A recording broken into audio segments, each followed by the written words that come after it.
Bonjour mesdames et messieurs. Info aujourd'hui le vrai algérien quotidien 7 jours sur 7 jours, 24 heures sur 24 heures.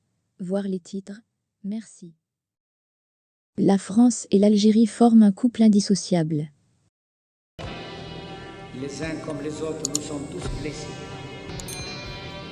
Et il n'y a pas l'un d'entre nous. L'Algérie procure toujours des sueurs froides aux diplomates français.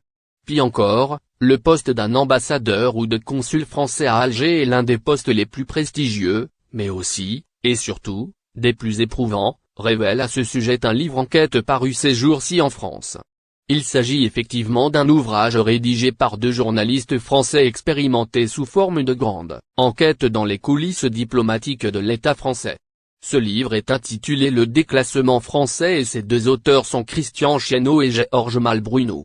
Christian Chesneau est un journaliste français, spécialiste du Moyen-Orient, travaillant à la rédaction de France Inter depuis 2005. Georges Malbruno est lui aussi un spécialiste du Moyen-Orient et du conflit israélo-palestinien et grand reporter au Figaro. Ces deux journalistes sont considérés comme une référence très sérieuse et crédible en ce qui concerne l'actualité des pays du monde arabe. Georges Malbruno et Christian Chesneau ont défrayé la chronique en 2004. Ils ont été enlevés en Irak le 20 août 2004 par l'armée islamique en Irak en compagnie de leur chauffeur syrien Mohamed Al-Jouneidi. Les ravisseurs avaient lancé un ultimatum au gouvernement français, annuler la loi sur la laïcité dans les 48 heures, en échange de quoi Christian Chesneau et Georges Malbruno seraient libérés. Un grand nombre de personnes se sont mobilisées lors de leur prise en otage pour réclamer leur libération. Après 124 jours de détention, Christian Chesneau et Georges Malbruno ont été libérés le 21 décembre 2004. Le 13 janvier 2022, ces deux journalistes français publient un livre qui a fait beaucoup parler de lui.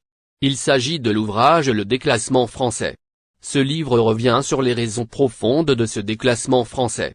Alors qu'elle jouissait d'un véritable crédit, la France est aujourd'hui déclassée au Moyen-Orient et au Maghreb, estiment les deux auteurs d'après lesquels le président français Emmanuel Macron s'est retrouvé piégé dans le dossier mémoriel avec l'Algérie à cause des caciques du régime, des vieillards insensibles à ses gestes d'ouverture mais prompts à se faire soigner en France sans jamais payer la facture, dénoncent ainsi Georges Malbruno et Christian Chesneau. Dans leur chapitre consacré à l'Algérie, les deux journalistes expliquent que la relation liant Alger à Paris est marquée par une névrose unique au monde. Il n'y a aucun pays au monde avec lequel nous avons autant d'intimité dans l'hostilité, confie un ancien ambassadeur français dans les colonnes de cet ouvrage. À Alger, les nerfs des diplomates français sont toujours soumis à rude épreuve, explique enfin le même ouvrage d'après lequel la France et l'Algérie ressemblent à un couple qui se dispute en permanence mais qui ne peut pas dire